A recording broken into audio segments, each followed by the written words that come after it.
Amigos, ¿qué tal? Me da mucho gusto saludarlos como cada semana. Estamos nuevamente aquí en Triángulo de Letras. Vamos a conversar de un tema que nos parece impresionantemente divertido y que solo habíamos tocado en una de las emisiones, la literatura infantil, la literatura dedicada a los niños, pero que también tiene un montón de lecturas adultas que en un momento más vamos a dirimir aquí con nuestros invitados. En primer lugar, permítanme saludar por favor a Vivian Mansur, que nos acompaña el día de hoy. Vivian, muchas gracias por estar Al aquí con nosotros. contrario, muy feliz de estar aquí. Israel Barrón, ilustrador de uno de los libros que el día de hoy tenemos aquí en la mesa y que nos acompaña. Israel, muchas gracias. Gracias a ti por la invitación. Y finalmente, pero no por ello, en último lugar, a Francisco Hinojosa, celebérrimo Pancho Hinojosa, ya conocido por todos gracias a su labor poética, pero también dentro de otras vertientes. Francisco, muchas gracias por estar con nosotros. Gracias por la invitación. Bueno, pues platiquemos entonces de literatura infantil, pero si les parece, primero veamos semblanzas acerca de nuestros autores y en un momentito más regresamos e iniciamos con nuestra conversación. Vivian Mansur nació en la Ciudad de México. Es egresada de la carrera de Ciencias de la Comunicación. Fungió como jurado en diversos concursos de cuento infantil. Es autora de más de una docena de libros dedicados a los niños. Ha sido merecedora del Premio Phillick de Cuento para Niños y del Premio Castillo de Literatura Infantil. Su libro, La excepción de la regla, es un texto sobre bullying y el valor de la amistad y la solidaridad para enfrentar los problemas de la niñez. Francisco Hinojosa, reconocido poeta y narrador, siempre ha manifestado una tendencia a producir literatura para niños. Impartió talleres de literatura infantil en muchos países y sus obras han sido traducidas al inglés y al portugués. Fue becario en la rama Cuento por el Fondo Nacional para la Cultura y las Artes y colaboró en revistas de corte universitario y académico. Su libro, La peor señora del mundo, es considerado un clásico de la literatura infantil contemporánea. Israel Barrón nació en el estado de Hidalgo, pero ya con un largo tiempo de residencia en Veracruz. Es un joven ilustrador de técnica y trazo muy personales, que lo mismo ha participado en obras de carácter infantil que en libros dedicados a diversos públicos. Su trabajo se ha exhibido de forma individual en Canadá y Japón. Recibió menciones honoríficas en la Bienal del Sureste y la Bienal de Artes Plásticas del estado de Chiapas. El cuaderno de las pesadillas es un creativo muestrario de historias aterradoras que no pueden contarse más que cuando los lectores cerramos los ojos. El cuaderno de las pesadillas es el libro que ilustra Israel Barrón, que el día de hoy, como ya lo mencionábamos, nos acompaña. Y bueno, hace un momento platicábamos fuera del aire y ahora podemos abundar un poco acerca de ello. La ilustración, y en este caso del cuaderno de las pesadillas, que es algo de lo que hace al libro destacadísimo, es fundamental, pero también implica una lectura por parte del ilustrador. Esto es, el autor trae, ¿no? Vivian, Francisco traen sus propias historias y el ilustrador actúa también como un autor con su propia interpretación acerca de ella. Vamos a ver un avance de su texto, regresamos y seguimos conversando. Empezó a sangrar cuando aún no amanecía. Aunque estaba demasiado oscuro para comprobar que el líquido caliente era sangre, se puso boca arriba, como su mamá le enseñó para no ensuciar las sábanas, y echó la cabeza hacia atrás como su papá le enseñó para que a la sangre le costara trabajo subir y salir. Lo raro es que no estaba dormida. Llevaba una hora mirando la oscuridad donde debería de estar el techo. Así, sin dejar de mirar la negrura, sacó su brazo de las cobijas, lo extendió hasta el taburete y buscó a ciegas la caja de pañuelos desechables.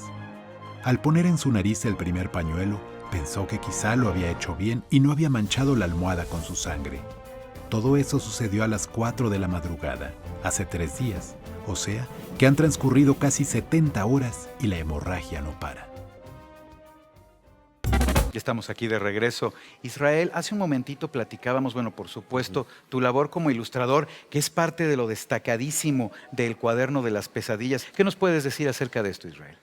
Pues se busca, no puedo hablar de todos los ilustradores, pero se busca que la ilustración pueda narrarnos una historia paralela a la que nos está ofreciendo los autores. Uno trata con la interpretación plástica, la interpretación visual, ofertar otra historia. ¿Sí? Y pues tenemos ese margen de libertad para proponer imágenes que no necesariamente son imágenes que aparecen en la narración. Entonces ahí es donde creo que el ilustrador puede contribuir con un pequeño granito de arena para proponer otra cosa, que no sea la imagen literal.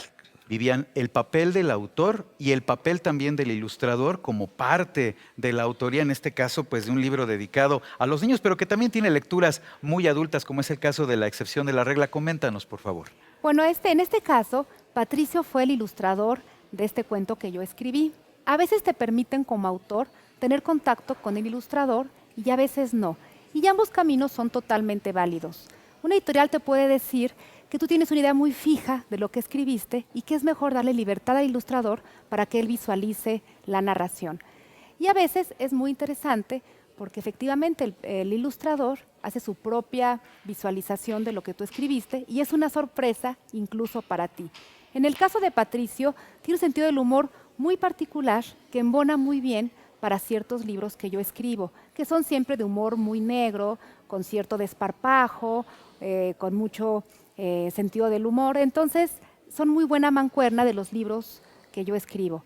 A veces, cuando son temas de otro tipo, se elige otro ilustrador que hace otro tipo de acercamientos al texto. Claro, y que tiene otro tipo de trabajo. Y Francisco, finalmente nos estabas comentando acerca de tu relación con el Fisgón, o de la manera en que se creó como la metodología para llevar a cabo la historia de la peor señora del mundo. Cuéntanos, por favor. Bueno, en realidad con la peor señora del mundo yo apenas lo conocía. Bien. No hubo un contacto entre ambos, pero creo que hoy en día es inseparable la ilustración del texto. El texto se cuenta mucho, se lee mucho, pero el personaje gusta mucho para ser adoptado por maestros, maestras, padres, mediadores de lectura, y hombres y mujeres se visten del personaje. Y es algo que les encanta. Niños y niñas también, hay concursos. Y es un personaje, la imagen de ese personaje cautiva mucho y atrae mucho a los lectores. Naturalmente. Quisiera preguntarles, en el caso, por supuesto, de los tres, ¿cómo es la génesis? ¿Cómo de repente cae la idea? ¿Cómo se les ocurre desarrollar una historia como la que cada uno de ustedes desarrolla en sus respectivos libros? ¿Cómo es? Bueno, a veces todo puede salir de un detonador, que puede ser una escena, una imagen o hasta un olor. Yo tengo, por ejemplo, un libro que se llama Fuiste tú, que está inspirado en un pedo que está volando por el aire. El que te ilustra a Trino, si mal no recuerdo, por supuesto. Entonces yo digo que de cualquier cosa uno puede escribir de un cuento, incluso de un Y con mal ello lo olor. ratificas, ¿eh? Con eso de un mal olor. De cualquier cosa se puede escribir. Entonces, o una escena, por ejemplo, tengo una escena muy vívida que yo presencié cuando era niña de un salón de belleza. Entonces, a partir de esa escena que yo viví cuando era niña, la rescato ya de adulto y la vuelvo una historia digna de ser contada. Entonces, cualquier cosa puede ser un detonador para escribir una historia. En el caso de Israel, de lo que tiene que ver con la consecución de las ilustraciones o con la realización de las mismas, digo, ya las vamos a ver con más calma en el momento, bueno, ya en la semblanza, lo que tiene que ver con el adelanto del texto, pero vean ustedes qué belleza de ilustraciones y además el encanto que tiene que las realizas de manera, digamos, artesanal, ¿no? Nos estabas contando que estos son acrílicos sobre papel recubierto con algodón. Bueno, ¿cómo es? Sí, bueno, en mi caso, el ilustrar un libro es, me imagino yo, un proceso creativo un poquito diferente. Si yo tuviera que hacer el libro completo, yo imaginarme la historia, bueno, podría ser que cualquier cosa podría servirme a mí como ese detonante creativo para armar Incluso lo un que olor, quiero. ¿no? Como lo mencionaba ahorita armar Vivian, por eso, claro. lo que quiero decir. Pero la experiencia que tengo yo es ilustrar sobre textos de autores. Entonces el proceso es de que primero leo el texto, me vienen unas primeras imágenes, a veces imágenes muy esquemáticas, los personajes apenas se empiezan a formar un poco en mi cabeza, y conforme me empiezo a adentrar más, empiezo a profundizar un poquito más en el texto, es que el personaje empieza a aparecer con claridad. El siguiente paso, que es para mí el más atractivo, es que me empieza a sugerir otras cosas que no necesariamente el texto te lo dice tal cual. Que también esa parte debe de ser muy interesante. Sí, y ahora ¿no? también dependiendo de cómo se esté trabajando el libro, hay ese margen para que uno pueda ir aportando. Si yo, Naturalmente. si el texto me dice, el personaje va por aquí, es de tal forma, viste de tal manera, pero al mismo tiempo me sugiere algo, está la oportunidad de que uno pueda empezarle a meter algo diferente, ¿no? Y ya todo lo demás es proceso técnico, ¿no? Realización Ya de lo la vamos, imagen, claro. que puede ser desde trabajarlo con una tableta, hacerlo a través de una computadora, o como lo trabajo yo, con pincel sobre papel. Sí, entiendo. ¿Tú te imaginabas en el caso de la peor señora del mundo, Francisco, que así iba a ser la peor señora del mundo? ¿O cómo te la presentó el Fisgón? ¿O de qué manera se dio, tu conocimiento? Una cosa es escribirla y de repente ya encontrártela en forma de dibujo, ¿no? Claro, no, yo ya la vi el libro impreso, yo no vi las ilustraciones antes. Y yo No me desde el digas. libro anterior que me había ilustrado, que se llama Aníbal y Melquiades, desde ese entonces yo dije, tiene luz verde para hacer lo que quiera, yo no necesito aprobar ni ver nada, porque, vaya, ya me ha ilustrado 12, 13, 14 libros, no recuerdo, y yo ya más bien a veces pienso mis historias dibujadas por el Fisgón. Ya la imagen que yo tengo de mis personajes tiene mucho que ver con el estilo del Fisgón, que también algo que se decía aquí, él corre por su propia cuenta y puede hacer un cuento también, digamos, paralelo. Siempre respeta el texto original, pero está haciendo también sus propias obras, ¿no? En un libro que se llama Mi hermana quiere ser una sirena, Bien. es un libro hecho a base de collage, con papeles que él mismo pinta. Y hace una serie de citas de diversos pintores. Está Picasso, está Modigliani, están varios pintores. No tiene nada que ver, el cuento no lo tiene, pero él puede dar la oportunidad de hacerlo. Así es que a mí me parece, digamos, yo siento que él es mi mejor traductor a imágenes, aunque he tenido también grandes ilustradores que han hecho muy buen trabajo con mis cuentos. Es muy interesante esto que menciona Francisco con respecto a las historias paralelas. Veo que Vivian quiere agregar algo. Regresemos ahora después de una pausa y continuamos con nuestra conversación. Hablaremos, sí, de historias paralelas, de literatura infantil y sobre todo de las pequeñas aventuras.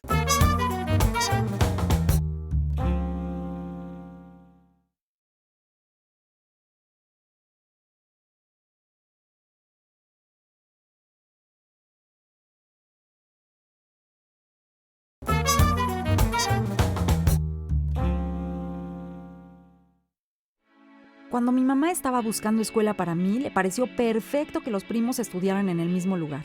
Así que me cambió de la primaria República de Chile a la primaria Josefa Ortiz de Domínguez.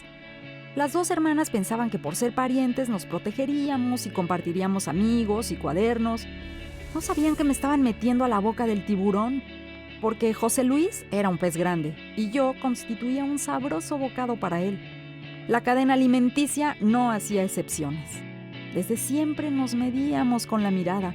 Había algo en mí que a él le chocaba, pero yo no sabía qué era, por más que me miraba al espejo. Yo era pequeño, más bajo que él en estatura, pero no en edad. Él tenía hermanas y hermanos y yo no. No nos parecíamos en nada, ni teníamos nada en común, ni el equipo de fútbol, ni la afición por algún videojuego, ni intereses. Lo único que compartíamos era que su mamá y la mía tenían la misma sangre. ¿Eso nos hacía amigos? Ahora ya vimos un adelanto del texto que nos presenta el día de hoy aquí Vivian Mansur, que además quería mencionar algo con respecto a las historias paralelas y todo esto que hace un momento nos comentaba Francisco. Por favor, Vivian. Sí, yo nada más quiero comentar que efectivamente los niños analizan minuciosamente las ilustraciones. Yo recuerdo a mí misma también de lectora haber tratado de cachar incluso contradicciones entre algún vestido que estaba escrito en el texto y cómo lo habían puesto en la ilustración. Así que los niños son grandes lectores no solo de texto, sino también de las imágenes. Estoy pensando, Vivian, ¿cómo es la comunicación con lectores tan particulares, ¿no? De inteligencia y sensibilidad tan particular como lo son los niños? ¿Se te acercan los lectores, te comentan algo acerca de tus libros? Y por favor me gustaría que ahorita también ustedes nos lo comenten y nos lo compartan. Tenemos el privilegio de conocer de viva voz a los lectores más exigentes de todas las librerías y las bibliotecas. A ellos no les importa si eres famoso, si te hacen reseñas literarias, si has ganado Nobel. Si te entrevistan en programas de Nada, televisión. eso no les importa. A ellos tienes que atraparlos en el primer párrafo porque si no te abandonan sin compasión. Y siempre es muy interesante, efectivamente, en los encuentros con los niños, escuchar sus puntos de vista, sus críticas, sus opiniones. Porque como te digo, esta imagen que se tenía de la literatura infantil como una literatura pues muy condescendiente, llena de diminutivos, es totalmente falsa. Creo que actualmente, y estarán de acuerdo mis compañeros, la literatura infantil mexicana es muy propositiva, muy innovadora y muy arriesgada. Y los niños lo entienden perfectamente bien, sin ningún problema. Indudablemente. Francisco, ¿tú has tenido oportunidad de convivir con algún niño que se haya atemorizado por las tropelías de la peor señora del mundo? No, por supuesto, pero sí con muchos adultos. Mira, Con muchos interesante. adultos que, claro, ellos son los que quieren proteger a los niños y piensan que eso les va a dar terror. Piensan, ¿cómo es posible que una señora que le eche jugo de limón en los ojos a sus hijos, incluso cuando se portaron bien, puede ser protagonista de un cuento para niños? No. Este libro, cuando yo lo presenté hace más de 21 años al Fondo de Cultura Económica, el editor, Daniel Goldin, lo mandó dictaminar con los lectores de su confianza y los 3 dictámenes fueron negativos. Los 3 dictámenes dijeron lo mismo. Esto no puede ser un protagonista de un libro para niños. Él tomó la opción que puede hacer un editor de decir lo publico, no lo publico. Yo creo que estaba como una margarita, lo publico, no lo publico. Y salió con que lo Deshojando la publicaba. margarita en el cuarto de Sí. edición, de dictamen de edición. Ajá. Y finalmente salió a la luz con cierto temor. Y claro, las primeras reacciones, tanto de padres de familia, de maestros, fue: eso no es un libro apto para niños. Y yo hasta el momento no conozco un niño ni que se haya asustado, ni que se haya asustado con la historia o con las ilustraciones, ¿no? Todo lo contrario, sí saben que es ficción, sí saben que ese personaje no es real, y muchos de los adultos se quedan con esa imagen, ¿no? De que los va a impactar. Claro. Bueno, como impactante es tan solo ver, sí, por supuesto, la historia que ya mencionábamos hace un rato, sobrecogedora, del Cuaderno de las Pesadillas, pero además el trabajo de ilustración Israel, que tiene mucho también de inquietante. En tu caso, ¿cómo es o cómo consideras que perciben los niños, si es que te lo han comentado, este tipo de trabajo? Sí, bueno, los niños, y sobre todo los niños muy pequeños, son, creo, primero lectores visuales. Yo tengo un niño chiquitito y bueno, él todavía no puede leer el texto como tal. Bueno, y primero le llega por la imagen, Exacto, es cierto. y van armando ellos sus propias historias. Entonces, el hacer las imágenes es el primer gancho que a veces atrapa, cautiva al futuro lector. Ahora, los niños crecen y hacen historias complementarias. El texto es una cosa, la ilustración es otra, como dice Francisco. Ellos entienden perfectamente que esto se trata de una ficción. Aquí más bien el asunto es qué sucede con el padre que ofrece cierto tipo de lecturas. Yo creo Sí, que las lecturas, claro, la selección. estos son los como miedos de ¿será el libro correcto para mi hijo? Yo creo que una pregunta complicadísima, ¿no? ¿Cuál es el libro que a él le va a sacar más jugo, que le va a divertir, que le va a sorprender? Yo no lo sé. Es tratar de creer que un libro con cierto tipo de ilustraciones le va a llegar a todos los niños. Es imposible, ¿no? Pero bueno, uno trata de ir atrapando la mayor cantidad de públicos, haciendo lo que a uno le convence y a uno le gusta. Ya lo demás se sale un poquito de las manos de Sí, es lo que parte uno del proceso quisiera. lector de cada quien, Sí. pero querías mencionar algo, Vivian, por favor. Sí, por ejemplo, hablando un poco de esta censura, ¿no? Que de repente está en el aire. Yo doy siempre un ejemplo. Este libro del Fondo de Cultura llamado Fuiste tú, primero lo leyó otra persona. Ya lees la narración, yo menciono la palabra pedo, porque es el personaje principal de la historia. Y me Ni dijeron... modo que no nombrar al personaje me dijeron, principal. ¿Verdad? no le pongas peso. Ajá. ¿Qué van a decir los papás? ¿Qué van a decir los maestros? Ventosidad. Los maestros. Sí, Diría el Jorge señor. Fernández, ventosidad. Que sea el señor ventosidad. Pues casi, muchachos, casi. Ajá, ¿y qué Que pasó? me decían, ¿qué van a decir los maestros, los padres de familia y los niños? No le pongas pedo, ponle mejor pun. Y alguien decía, no, gasecito. Y alguien decía, efectivamente, flatulencia. Y yo dije, ay no, a los niños hay que decirles las cosas como son. Pues como y la parte del palabra mundo, ¿no? correcta es pedo. Y a la fecha, ya publicado por el Fondo de Cultura Económica, nadie se ha desmayado porque en un libro para niños aparezca la palabra pedo. Y sin embargo fue descatalogado de otra editorial por esas mismas razones, ¿no? Una especie de censura. Primero lo publicaron, pues se arrepintieron. Y es un libro que tiene un éxito. Fuiste tú, tiene un éxito. Yo lo leo mucho en cursos, en talleres que doy, y funciona muy bien. Incluso en la primera editorial que lo publicó, yo fui a un lugar donde tenía también sucursal, y Y yo se los leí y dicen, ¿dónde lo conseguimos? ¿No? Pues sí. A mí me parece que en ello hay una vertiente genuinamente subversiva que puede resultar muy interesante para el niño, pero además muy creativa. Es el caso de la peor señora del mundo, de la que vamos a ver en unos momentos más. Vamos ahorita al texto para saber de qué se trata y por qué es tan mala, por qué de verdad esta señora es la peor del mundo. Y ahorita regresamos, seguimos platicando de esto. En el norte de Turambul había una vez una señora que era la peor señora del mundo. Era gorda como un hipopótamo, fumaba puro y tenía 2 colmillos puntiagudos y brillantes. Además, usaba botas de pico y tenía unas uñas grandes y filosas con las que le gustaba rasguñar a la gente. A sus 5 hijos les pegaba cuando sacaban malas calificaciones en la escuela y también cuando sacaban 10. Los castigaba cuando se portaban bien y cuando se portaban mal. Les echaba jugo de limón en los ojos, lo mismo si hacían travesuras que si le ayudaban a barrer la casa o a lavar los platos de la comida. Además de todo, en el desayuno les servía comida para perros. El que no se la comiera debía saltar la cuerda 120 veces, hacer 50 sentadillas y dormir en el gallinero. Los niños del vecindario se echaban a correr en cuanto veían que ella se acercaba. Lo mismo sucedía con los señores y las señoras, y los viejitos y las viejitas, y los policías y los dueños de las tiendas. Francisco, regresamos ahora y estábamos hablando acerca de esto, ¿no? De que no hay por qué, o yo no sé por qué de repente la vocación por mostrarles a los niños todo edulcorado, peinadito, perfectamente bien organizado y O al deodorizado. contrario, lo políticamente correcto. ¿Y por qué si el mundo no es así, no? El mundo al que se van a enfrentar, en muchas cosas sí, por supuesto, pero en otras no. Es bueno, ¿no? Generarle al niño una primera experiencia de encuentro con el mundo real, ¿no, Francisco? Afortunadamente esto ha cambiado mucho. Hace 20 y tantos años Era imposible. solamente se pensaba que un niño podía leer historias que tuvieran que ver con príncipes, princesas, castillos, duendes, animales, pero no con temas ya más duros. Digamos, ¿qué te puedo decir? Las diferencias sexuales, la esclavitud, el secuestro. Por ejemplo, hay una autora colombiana, Irene Vasco, que escribió un libro sobre el secuestro para niños. Es un tema muy importante para los colombianos. ¿Por qué Dolorosísimo. no tomarlo? El problema no es el tema, el problema es el tratamiento. Bien. Un texto bien tratado creo que puede penetrar muy bien en los niños. Y esto que decía Vivian, de meter ciertas palabras, yo quise escribir un libro lleno de groserías. Claro, yo no podía hacer eso. Primero, porque no había quien me quisiera editar. Y segundo, pues nunca iba a entrar ni a una librería ni a una escuela, ¿no? Entonces, Sí, no había manera, ¿verdad?, lo que de hice promover fue- ese libro adentro. Lo que hice fue más bien inventar esas groserías.